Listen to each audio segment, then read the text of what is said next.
네, 코로나19 바이러스의 백신 접종이 한창 진행 중에 있습니다.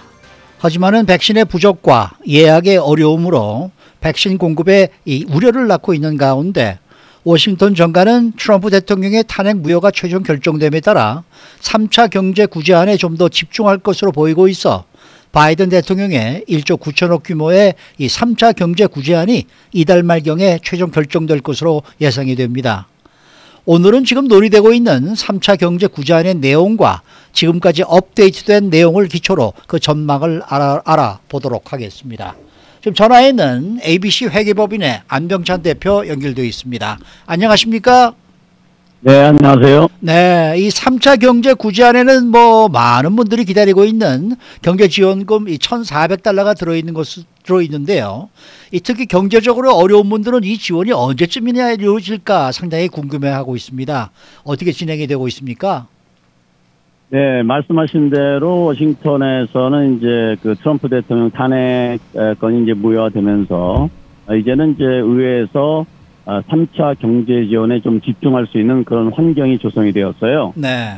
그래서 이제 9개월 동안 끌었던 2차 때와는 좀 달리 이번에는 상원과 하원을 민주당에서 유리한 입장에 가지고 있고 또 행정부가 이제 민주당에서 이제 차지하고 있기 때문에 네. 아무래도 의사결정이나 이런 것에 좀 가속이 붙을 거라고 예상이 되고 또 지난 2차 때보다는 순조로울 거라고 예상이 되지만 그렇지만 이제 상원에서 어떤 조정이 이루어지게 되면 다시 또 하원에서 재투표를 해야 되지 않습니까? 네네. 그렇게 되면 이제 시간이 좀 더 소요될 것으로 예상이 되고 있어요. 그래서 낸시 펠로시 그 하원 의장 같은 경우에는 2월 말에는 그 통과가 될 것으로 예상을 하고 있다고 하는데 그렇게 될 경우에는 3월에 이제 상원에서 이제 통과를 하고 그 다음에 이제 바이든 대통령이 서명하게 되면 3월에는 모든 것이 확정돼서 진행이 되지 않을까 이렇게 전망을 하고 있습니다. 네네. 그렇지만 이제 여기서 이제 그 의회에서도 프레셔가 있는 것이 뭐냐면 지금 현재 진행되고 있는 2차 연장된 그 실업수당이 3월 14일이면 마무리가 됩니다. 결국은 의회 입장에서는 3월 14일 이전에 모든 것이 결정이 되어서 진행이 되어져야 실업수당이 끊기지 않고 지원이 이루어질 수 있기 때문에 그 희망하기는 그 이전에 모든 것이 마무리돼서 집행이 되지 않을까 이렇게 전망해 봅니다. 네. 만약에 시간이 좀 걸려서 3월 중순 무렵에 이제 만약에 결정이 된다면 실제로 이 3차 경제지원금 1,400달러를 받을 수 있는 일정은 어떻게 되는 걸까요?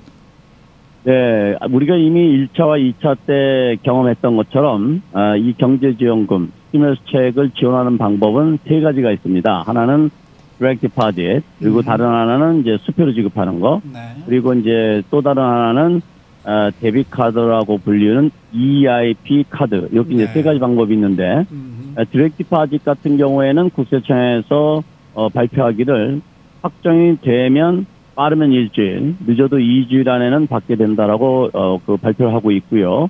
그렇지만 이제 수표라든지 데비트 카드는 우편을 통해서 전달이 돼야 되기 때문에 이것은 이제 direct deposit보다는 2 내지 3주가 더 소요될 수도 있다고 생각이 되어집니다. 네.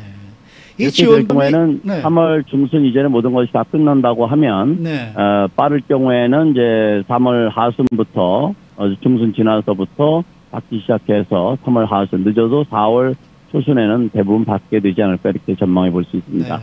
혹시 좀 빨리 받는 방법은 있습니까? 네, 사실 지금 너무 경제가 어려우신 분들이 많으시기 때문에 금액이 크든 작든 지원을 빨리 받기를 원하시는 분들이 많으실 텐데요.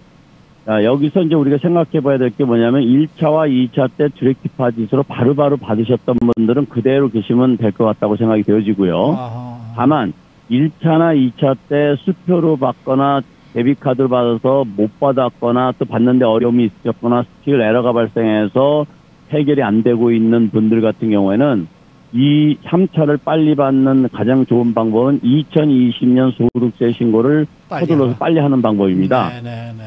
왜냐하면 국세청에서는 가장 최근에 업데이트된 정보로 지급을 해주기 때문에 지금 그런 어떤 에러가 발생해서 늦었던 분들은 무슨 이유이든지 간에 2018년, 2019년도에 소득세 신고한 정보가 부정확하거나 네. 또는 그 국세청에서 가지고 있는 정보가 부정확하기 때문입니다. 그래서 2020년을 소득세 신고를 서두로 신고하게 되면 신속하게 받으실 수가 있고, 이럴 때 주의할 것은 꼭 은행 정보를 제공해 줘야 된다는 거예요. 네, 그래야 네, 네. 기파짓으로 받을 수 있기 때문입니다. 네. 네. 혹시나 또 데비카드로 받으시는 분들은 최근에 이 데비카드를 받았는데 정크 메일인 줄 알고 버렸다 하시는 분들이 꽤나 많이 계시더라고요. 그래서 이번에 혹시 데비카드로 받으시는 분은 반드시 우편물을 잘 체크를 하시고 열어보시기 바랍니다.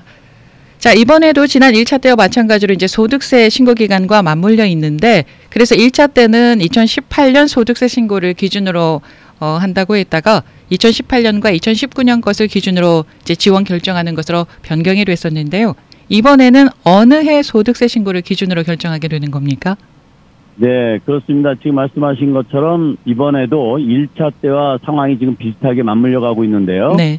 아시다시피 이제 2019년 소득세는 이제 대부분 마무리 지었지만 2020년 소득세 신고는 이제 신고하신 분들도 있고 준비하시는 분, 아직 못하신 분들도 많이 계실 겁니다. 예. 그래서 국세청에서 뭐라고 발표를 했냐면 국세청이 가지고 있는 가장 최근의 것을 기초로 한다고 그랬어요. 그러니까 만약에 2020년을 파일 안 했으면 2019년 것을 기준으로 해서 지급이 될 거고, 2020년을 파일했으면 2020년을 기준으로 해서 지급이 이루어지게 됩니다. 따라서 2019년으로 계산하면 본인이 불리하다고 하면 2020년을 서둘러서 신고하시는 것이 좋겠고, 반대로 2019년이 더 유리하다면 2020년을 좀 늦추는 것이 한 가지 방법일 수도 있겠습니다. 네. 이 3차 지원금을 받을 수 있는 자격 조건은 어떻게 되죠? 네, 그 3차 지원금은 아시다시피 그 2차 지원금의 리커버리 형태로 지급이 됩니다. 그러니까 네. 전체가 2,000불인데 거기에서 이제 600달러 이미 지급이 되었고, 그 다음에 그 차액인 1,400달러를 추가로 지원하는 그런 형태가 되는데요. 그 싱글의 경우 75,000달러다, 5만 달러다 여러 가지 얘기가 있었는데, 지금 현재 진행되고 있는 것은 75,000달러, 즉 2차 때보다는 조금 저소득층을 기준으로 해서 싱글의 경우는 5만 달러, 부부의 경우는 10만 달러를 죄송합니다. 10만 달러를 기준으로 지급이 될 것으로 전망되고 있습니다. 네. 이럴 경우에 이제 5만 달러가 넘거나 10만 달러가 넘게 되면 100달러당 5달러씩 줄어들어서 지급이 되는 그런 형태는 같은 방법으로 진행이 될 것으로 생각이 됩니다. 네. 혹시나 세금 보고를 한 서류 미비자의 경우에는 혜택을 받을 수 있습니까? 네, 지금 그게 이제 믹스 스테러스인데요. 믹스 패밀리 스테러스라고 우리가 이제 보통 그러는데, 부부 중에 한 사람이 영주권 시민권자가 있지만 배우자가 서류 미비자라든지, 또는 자녀가 여기서 태어나서 시민권을 가지고 있는데 부모는 서류 미비자라든지 이런 가정들이, 이민 가정들은 많이 있을 수 있죠. 이런 경우에도 지원이 가능하도록 이번에는 그 믹스 패밀리 스테러스까지도 그 자격 혜택을 확대하고 있습니다. 그래서 그런 분들도 역시 소득세 신고를 하지 않으셨다면 소득세 신고를 해서 이런 혜택을 받는 것을 시도해 보시는 것이 좋다고 생각됩니다. 혹시 가족이 아니고 개인일 경우에도 가능합니까? 개인이라는 것은 싱글인데 네. 서류 미비자 이런 경우는 믹스드라고 하지 않죠. 그냥 네. 그 서류 미비 그 신분으로 완전히 클리어하기 때문에 해당이 안 될 수도 있습니다. 세금 보고를 했다가 하더라도요.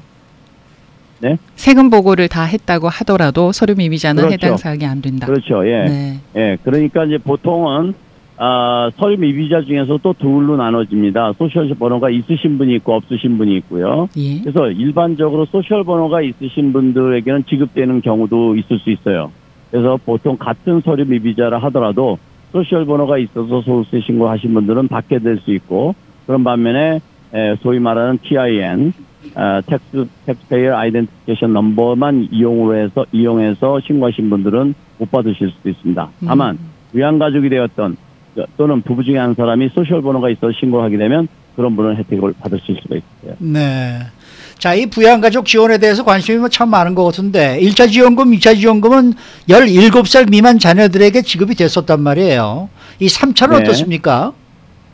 네, 3차는 기준을 조금 달리하고 있습니다. 말씀하신 것처럼 1차와 2차는 17세 미만에게 각각 $500, $600씩 지원이 이루어졌는데요. 네네. 3차는 17세 이상 부양가족도 포함하고, 그리고 부양가족 한 명당 $1,400가 추가로 지급이 되는데, 이렇게 될 경우에는 약 1,300만 명의 대학생 자녀들이 혜택을 받을 수 있을 것으로 전망되고 있습니다. 네. 그래서 1차와 2차와 달리 3차 때는 17세 이상의 학생 자녀들, 성인 자녀들도 부양가족으로 신청을 하셨다면 혜택을 보실 수 있을 것으로 전망되고 있습니다. 네. 그러면은 부양가족으로 분류되는 자격 조건은 어떻게 됩니까? 네, 부양가족은 보통 이제 둘로 나눠서 생각할 수가 있습니다. 하나는 이제 qualifying child, 그 다음에 하나는 qualifying relative. 그러니까 자격이 있는 내 자녀하고 또 자격이 있는 친지나 형제, 또 그리고 부모 이런 분들이 있으실 수 있죠.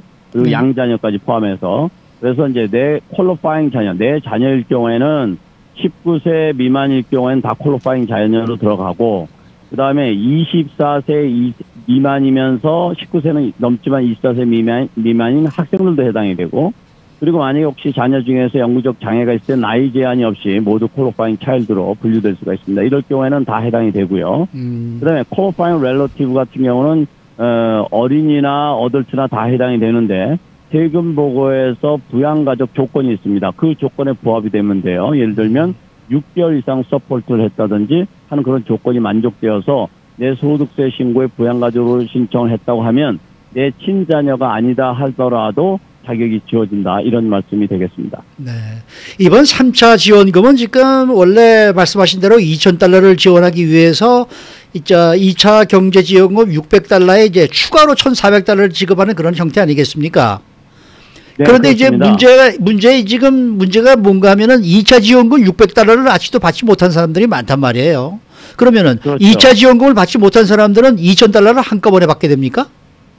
네, 그렇습니다. 그래서 그분들 같은 경우에는 2020년 소득세 신고를 통해서 리커버리 리베이트 크레딧이라는 항목을 통해서 신청해서 받으실 수가 있어요. 그래서 지금까지 그런 금액을 받지 못하신 분들 너무 염려하지 마시고 2020년 소득세 신고를 서둘러서 하시게 되면 세금 환불금과 함께 받으실 수 있으실 것입니다. 네, 오늘 말씀 잘 들었습니다.